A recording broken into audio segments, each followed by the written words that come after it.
Hey YouTube, welcome back to another History Teacher Reacts video of Mr. Terry as I continue my search for historical knowledge found here on YouTube. Alright, today's video comes to you courtesy of our awesome patrons over at Patreon. They voted on this video for this past week's poll, and it is History Summarized Classical India by Overly Sarcastic Productions. So I've never seen anything from this channel before, but the video seems pretty popular, and I'm glad this got voted on. I love Indian history.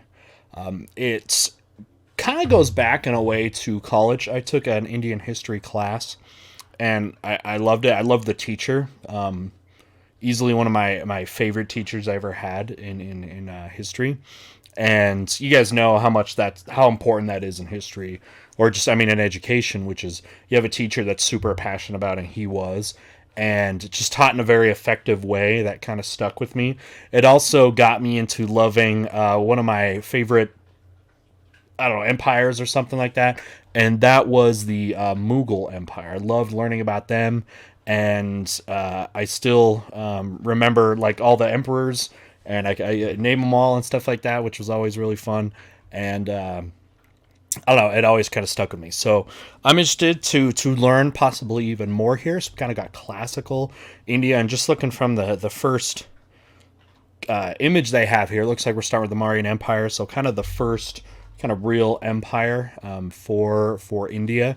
It is one of the oldest civilizations on Earth, and you get like development of Hinduism and Buddhism. Hinduism being pretty much the oldest major religion on Earth, and then Buddhism's right there, and how diverse this region is and wealthy, and of course today being one of the most populated countries, and has a fascinating history of only a few empires ever actually truly existing that controlled India, or at least even most of it. So all right, well, cool. We'll go ahead and get started here. If you like this original video, there'll be down below a link to it, and it's important that you go over there, click on it, give them a like, subscribe if you like it, give them the view, give them the credit over there. And if you haven't subbed to my channel, I'd love to have you around, see you as a familiar face too in our live streams and live premieres and stuff. So hit the sub button and enable notifications, and hope to see more of you. All right, too much talking. Let's get to learning here. So History Summarized Classical India. All right, start the Mauryan. Good old Gupta here. When last we left the history of India, Ashoka's Mauryan Empire had just shattered into a dozen tiny pieces. Look, we hate to see it, but sometimes history be like that, and unfortunately for my love of cartography, what follows are the classical and medieval periods where hundreds, if not thousands, of small local kingdoms change their borders so rapidly that the map looks like 1700 years of television static. Whew. Here we go. At first glance, this period looks like an absolute mess, and for good reason, kind of is. But this chapter of Indian history actually tells a cohesive and consistent story. From 200 BC to 1500 AD, small local territories and the odd regional empire competed for power and prestige while participating in extensive international trade. The result was an intense cultural exchange that cemented India's legacy of extraordinary demographic, religious, and ideological diversity. So, to see how this all went down... Just to set things up, Hinduism is, it's been a major feature for Indian history.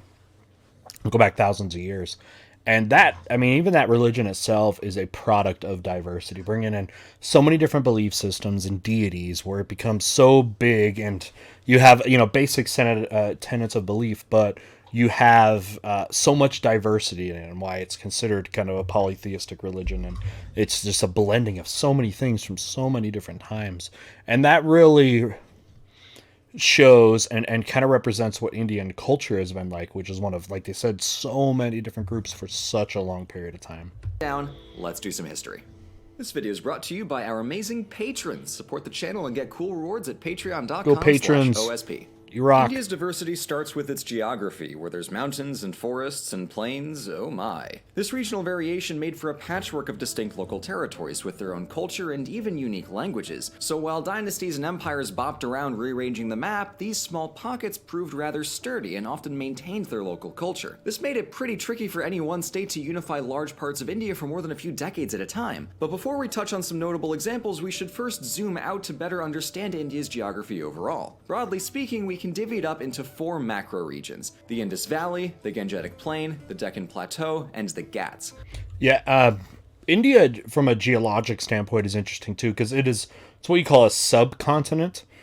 India, and what I mean is basically all the highlighted stuff here in geologic history was not connected to Asia. It was its own subcontinent, its own little mini continent, and the plate is jammed, kind of India, if you can see my mouse, up towards the north, which is what creates the Himalayas. And I thought I remember this. I don't know if this was for sure, but I thought I remember hearing that the Himalayas, is the highest peaks in the world. And interestingly, though, they're actually among the youngest, I should say, mountain ranges in the world. I heard this, but it's so large because in a geological time frame, the Indian subcontinent is actually like smashing into southern Asia quite quickly in geologic time, which creates that. But because of that, you get such great geographies. India has a great geography of because of the mountains. You get the Indus Valley, okay, which has very nice predictable flowing of the river and flooding of the river, similar to the Nile River, which made agriculture much easier there than some place like the Yellow River in China or the Tigris and Euphrates in Mesopotamia, which flood pretty violently and suddenly and are hard to predict. Where the Indus Valley is a lot nicer, and it makes sense that that's some of the first civilizations ever arose there. But then also, getting the Ganges River, which is going to be a great fertile plain, and then you get the Deccan in the central, the plateau, and then one of the cliff regions there. But with such geographic diversity, that always lends to more isolation and harder to unify culturally because of the geography. Between the Indus and the Ganges rivers, northern India was fertile and easy to navigate, making it well suited to larger states and the occasional empire. But sometimes that empire was other people, because the Indus Valley opened up to the rest of Asia and saw everybody from Greeks and Persians to Muslims and Mongols Yeah, I mean, you can go back to Alexander the Great, and his group came all the way up to the Indus River. wandering in over the centuries. By sea, the coasts of Sindh and Bengal proved extremely popular for maritime trade as they provided easy access to inland markets. Speaking of inland, we'll find the Deccan Plateau further south along the peninsula. Connected to the coasts by a series of smaller waterways, the Deccan served as a cultural crossover between northern and southern India, and that's most apparent in language. Take, for instance, the linguistic variety of a place like Europe, which has Romance, Germanic, and Slavic languages spread out over multiple different states, interacting and evolving across time. India isn't terribly far off from that, but here the two main language families at work were Sanskritic, or Indic, and Dravidian, and the crossover between them happened predominantly on the Deccan Plateau. So from there, if we go south, or east, or also west, we'll run into the Ghats, two mountain ranges that run along the eastern and western coast of the peninsula and converge on the southern tip. This area was an absolute hotbed for trade during the classical period, since it in the Arab trading world era, the Indian Ocean trade, India was right in the middle of a massive network that goes from Africa to the Middle East to India and then all around to Southeast Asia because of things like spices and silks and all that great stuff that dominated for centuries. Well, many centuries before Europeans started showing up with Vasco da Gama and stuff in the 1500s. Lay smack in the middle of the maritime Silk Road between the East Indies and China and Africa and the Mediterranean. Furthermore, in the immortal words of Bill Wirtz, "And they've got spices." So, now that I've spent a quarter of my runtime talking about geography, I have a map problem. Love geography. Something I'm licensed to teach. I minored in geography, but never taught it in an educational setting, but I love geography. I mean, if you study history, you have to be in geography because they're so intertwined. Let's actually talk about states and kingdoms and stuff. Contrary to what my last video on Indian history might lead you to believe, southern India does ancient Indian in episode fact too. exist. Cool. So let's address that right now by taking a look at the Tamilakam at the tip of the peninsula. Starting way back before even the Maurya Empire, there were dozens of states nestled around the foothills of the Ghats, but a few here stand out. The Chera, the Chola, and the Pandya dynasties became known as the Three Crowned Kings, and though they remained fairly small through the classical period, they're possibly India's most successful merchants. With ready access to boatloads of spices, they were able to export their own wares as well as control the traffic through one of the world's busiest maritime trade routes. double nice. And several centuries later, during the Middle Ages, the Chola dynasty was able to expand to the island of Sri Lanka and conquer all the way up the eastern coast. While the Tamil kingdoms unfortunately didn't leave very much in the way of historical documentation, and you'll see this become a trend as we go along, they had a strong poetic tradition, and they made huge contributions to Indian architecture. And I mean that literally. These things are massive. Those are so cool.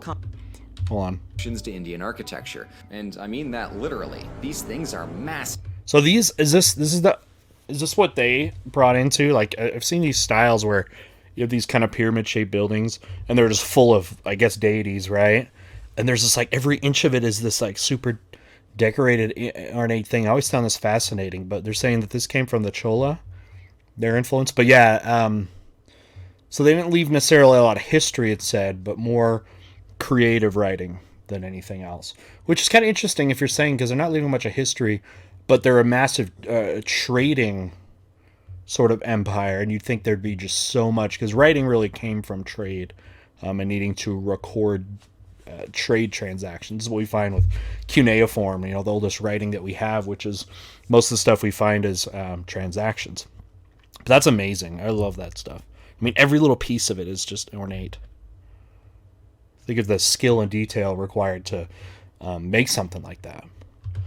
Temple complexes steadily grew over time with donations from wealthy patrons and developed into ornate megastructures. Every layer features a sculpted and vibrantly painted representation of a mythical story, and these temples are tall boys too, so there's a lot of narrative meaning packed into each one. And while we're talking about temples and religion, we should jump back a few centuries to mention the Pallava dynasty, who ruled over parts of the East Indian coast from the 4th through the 9th centuries AD. The Pallavas were talented architects and also generous patrons of their minority Buddhist and Jainist populations, sponsoring their monasteries and also incorporating their art into the Hindu temples. This taste for religious tolerance may have been an artifact of the Pallavas' former fealty to the Shatavahana dynasty, who ruled most of the Deccan Plateau since the collapse of the Maurya Empire up through the 3rd century CE. Though they were primarily Hindu, they had a deep respect for the Buddhism of Emperor Ashoka. The Shatavahanas were the first to start building temples out of stone rather than wood, but funnily enough, it's all designed to mimic the construction of wooden temples, so these stone versions were deliberately sculpted to have beams and nails sticking out.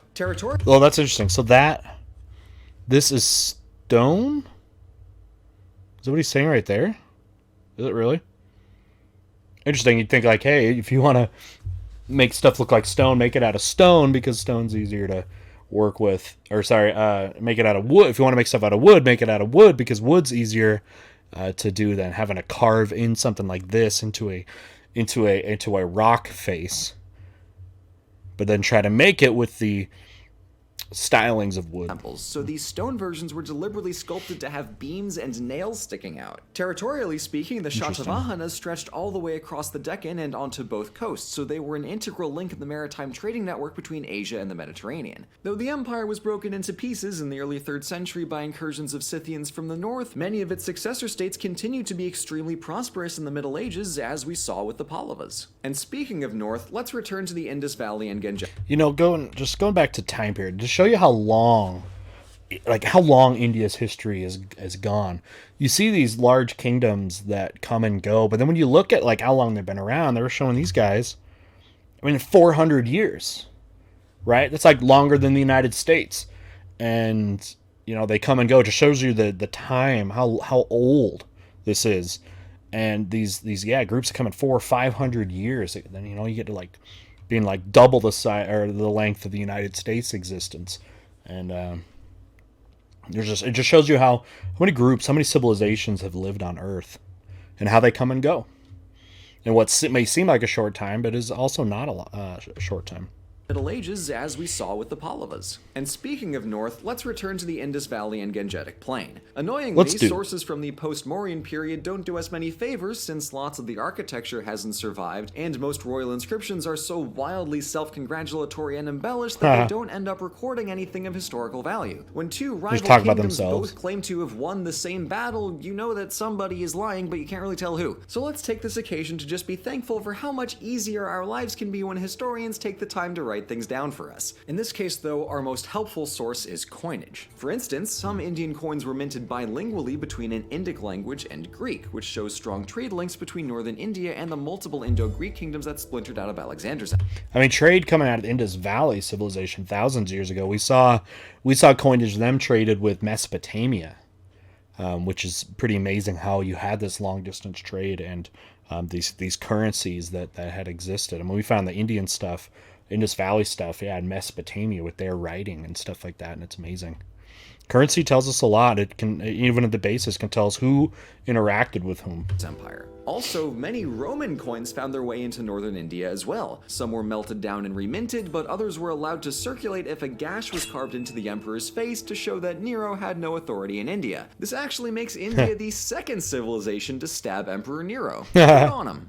So, while the avenues of trade in northern India and southern India were distinct, business was clearly good on both ends of the peninsula. Nero stabbed the Indus himself, Valley in though, right? particular remained engaged, for better and for worse, with their neighbors to the northwest, over the Hindu Kush Mountains. From Alexander and the Indo-Greeks onward, it is a veritable revolving door of imperial neighbors, with Scythians, Parthians, Kushans, Sassanids, Arabs, Persians, Mongols, and Timurids. That's so many groups. But yeah, this, a lot of the people that have lived in what today would be like Pakistan, Afghanistan, were nomadic. And a lot of it is because it was hard, in a lot of these mountainous areas to have large sedentary civilizations. So if you're, out doing your nomadic stuff, find your way into the Indus Valley, right, from the northwest here down to the southeast into the Indus Valley, you're going to be like, this place is pretty nice. I think I would like to settle here. Which means it could be a common site for warfare if you do get people that are looking to sort of end their nomadic ways, and they'll probably talk about that with the Mughals who did that. But yeah, so many of these groups that came out of the West, all the Persian groups specifically. When these empires weren't playing villain of the week, they sometimes tried to integrate into Indian society by marrying into royal families and adopting aspects of Indian culture. Now, since we're already up north, let's discuss an Indian empire for a change. Over on the Ganges River, transportation was easy, resources were plentiful, and it was the ideal base to launch an empire. The problem was that lots of small kingdoms were also aware of this, so competition was fierce ever since the Maurya collapsed. It wasn't until the early 4th century that the Guptas slowly extended their control over the Gangetic Plain. Gupta's the next major one after the Mauryans. A lot of kind of consider like the first or the second like true empire of India there.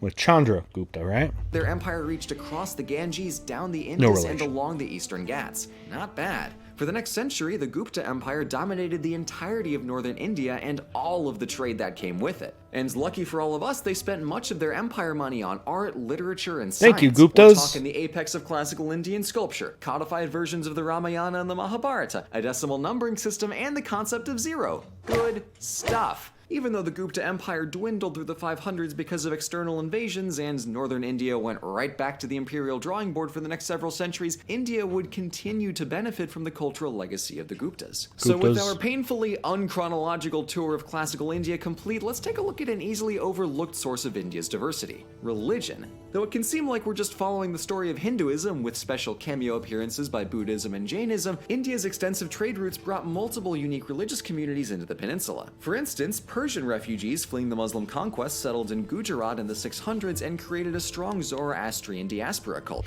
The impact of when the Mongols just annihilated Baghdad and Persia in general has been had such a big ripple effect in history, because we have a place like Baghdad House of Wisdom, where you have the educational elite there and all of their achievements, and when they're literally fleeing for their lives from the Mongols, they scattered all throughout the world. And yeah, a big chunk of them went down to India for safety. And that ended up being great because a lot of their achievements that came out of basically Persia came down into India, and combined with those achievements, especially like mathematically and things like that, like they're saying development of zero and other concepts, really ended up propelling India into really being one of the big influencers when it came to education, by being able to combine that. So Thanks, Mongols. I don't know about that. culture. Say that 5 times fast. Though they adopted many a strong Zoroastrian diaspora culture. Say that 5 times fast. Though they Diaspora has been something that's assessed a lot. Diaspora is when you have a group that's a unique type group or whatever that has a large population in another place. Oftentimes they're, refugees, and that's what that would be. Zoroastrians, which is the religion of Persia, is they're bailing out. Although at that time, the Persia was largely Islamic. They adopted many outward elements of Indian society. They maintained their core religious beliefs, and they've remained the world's largest Zoroastrian population. Maritime trade also brought multiple Jewish communities to the peninsula, and they similarly became a valued part of their local societies. However, many Indian Jews migrated to Israel after its independence in 1948. There was also a community of Nestorian Christians from the Sassanid Empire who made their way over to India. But by far the most consequential arrival was Islam. Starting from the 600s, Muslim merchants brought their new religion along pre-existing Arabian trade routes to the West Indian coast, and a century later, Muslims from the Abbasid Caliphate arrived into the Indus Valley. Now, this might go without saying, but Hinduism and Islam are rather distinct. One is a polytheistic religion that draws from a plurality of traditions, cultures, and beliefs, whereas Islam is a monotheistic religion that engages with the Quran as its one central text. I mean, they almost seem incompatible.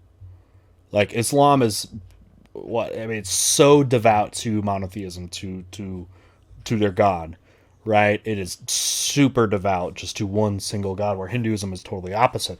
Another big thing, and maybe they'll get to this, was how social classes intertwine with these civilizations. So with these religions, I mean, so with Hinduism, with a very strict caste system, where you're born and die in a certain caste, okay, that you cannot change in your life. And then where Islam, which rejects that and believes in equality amongst people, which, by the way, was one of the reasons why Islam also got adopted by a lot of people in India, especially among lower caste people, because if you were an untouchable or any other one of the more bottom classes castes, Islam was seen as a step up in a way because it believed in social equality.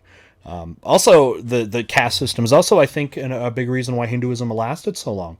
Since naturally the higher caste people, when you get like a Brahmin, right, highest caste, and those people made up the political elite, they had no reason to, the elites had no reason to adopt new religions, because Hinduism and the caste system that came with that basically gave them justification for their rule. So there's really nowhere to move up to if you adopted potentially another religion. And that's why, like Buddhism, for example, which is going to reject the caste system, although it starts in India, does not really get popular in India because Hinduism and the caste structure was so strong that the elites saw, other than, some other examples like Ashoka, who adopts Buddhism, but will not be adopted by the elites. And oftentimes religious change comes from the elites. It can.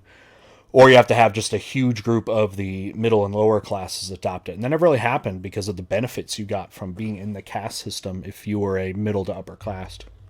However, and shocking as it may sound, these two communities typically got along very well, and the cultural exchange between them was actually quite rich. But for the sake of my comment section, I'm gonna leave it at that. Jumping ahead a bit here, the third main way that Islam came into India was through the Delhi Sultanate. It was established as an offshoot of a larger Muslim empire, which collapsed very soon after, not super relevant, and ruled from, as the name suggests, the city of Delhi. Their main military advantage was cavalry, since horses weren't really a thing in India before this. It was usually mostly elephants, so they made short work of the land around the Indus and Ganges rivers and actually managed to repel the invading Mongols throughout the 1200s. That is no small feat, and the Mongols did not get stopped in many places. It got stopped in like Vietnam because they had a hard time fighting their, open field combat, horseback combat in the humid jungles of Southeast Asia. But they defended against India, which again is pretty impressive.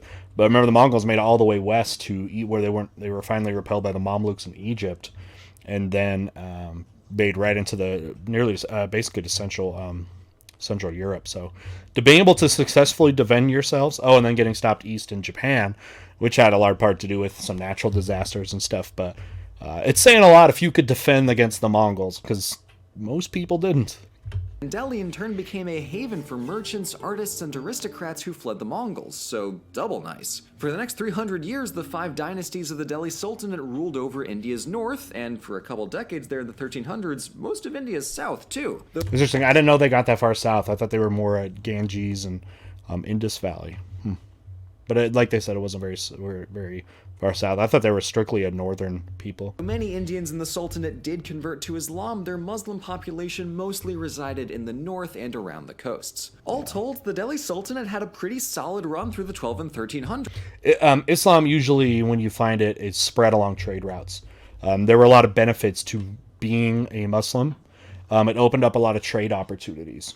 Also, in certain kingdoms, Islamic kingdoms too, they had what was called the jizya tax, which was basically a tax for non-Muslims. So there was financial incentive to be a Muslim because you didn't have to pay certain taxes. But unfortunately, all empires are mortal, and in 1398, the Mongol-ish, Persian-ish, Turkish-ish Emperor Tamerlane sacked Delhi and yoinked their artisans, administrators, and most of the imperial treasury. Tamerlane's an interesting character that gets overlooked a lot. He's like a mini Genghis Khan almost, and has a descendancy from there. But yeah, conquers very quickly this like massive empire. Then of course it folds right in. But one of those quick ones, hard-hitting, vast, and then just collapses immediately. Interesting character. Look into him more. Tamerlane sacked Delhi and yoinked their artisans, administrators, and most of the imperial treasury. So the Sultanate languished through the 1400s and was later conquered. Hey there, Portugal. Fancy seeing you on the other side of Africa. Is it colony time already? Jeez, we covered a lot in this video. All right, let's recap, shall we? We're going to get to the Mughals, So, between the classical and medieval periods of Indian history, a lot went down. Fair to say. I'll be honest here, whether you look at a map, or a timeline, or even just a list of states that are active at any given point, this period is tough. The players to keep track of are numerous, small, and somehow always on the move for 1700 straight years. But as I hope I've been able to show, the picture becomes a lot clearer when we zoom out, take it one piece at a time, focus on geography, and look at the overarching trends. True. Classical medieval India is interconnected, prosperous, and fantastically diverse. Look, sometimes history can feel almost deliberately incomprehensible, especially in cases like this. But in those scenarios, we have a responsibility to try and puzzle it out, because sometimes the outcome is not only unique, but also something exceptional. Thank you so much for watching. After 3 straight videos about Renaissance Florence, I think it's important that I keep myself humble, so I hope that you enjoyed this video. Renaissance Florence. That's As I cool. said before, super special thanks to all of our patrons whose names you can see scrolling around on the screen right now, and I will see you all in the next video. Dang, great support. That's awesome. Cool. All right, guys. This was awesome. I love Indian history. I learned a ton, especially about some of those other kingdoms, because like I know about the major ones. Early on here, when I took my Indian history class, it was more modern. It basically started with the Mughal Empire, so not till about the 1500s. So this time period right before, I didn't get a super deep education. Most of the education I got was from the general world history courses that I took in college. So that was good to see more, not just the Gupta and Maurya, which I already knew about, but a lot of those other ones. I learned more about the Delhi Sultanate, who I knew about, but didn't know as vast as they were. Then all the other ones, I teach about like the Chola, for sure, but some of those other ones there. But it's good to see a lot of those same themes that I've been teaching and knowing about the religious diversity and how that comes and goes, and their interaction outside of their kingdoms, or the interaction between them. And just seeing how diverse and how many different kingdoms have come and gone in such a long period of time in one of the oldest continuously populated, heavily populated regions on Earth. So this is cool. I love Indian history. I really like being able to see a little bit more of the architecture and where that comes from, which is very cool. Love that stuff. So awesome. Thank you, patrons, for picking that video. And yeah, it was just a little something different. I haven't done as I don't know if I've done any videos with India here, so that's great to get some diversity that way, and hopefully you guys can get into more of new topics, right? New topics. Don't just settle on a very small few of historical topics. Get out there, right? Learn new stuff. All right. Anyway, With that, thanks again for picking this video. If you would like to vote in polls, you can become a Patreon member too. Memberships start at as low as $1 a month, which will get you access at the very least to a weekly poll that will get a video featured for the week, and it's a way you can support the channel, just even, you know, as small as that is. But also get you more influence on the channel as well. But so a link down below will get you to our Patreon as well. So thank you to everyone that's done that, or thank you in advance if you are planning on doing that. Really appreciate that. If you like this video too, leave a comment. Better yet, even join our Discord server, which has a lot of people, a good 5,000 people or so that are talking about all kinds of different topics within history. Link below will get you there as well. All right, with that, thanks first and foremost just for being here and supporting history education. It's very important. I appreciate you doing that, and I hope to see you again very, very soon. Bye.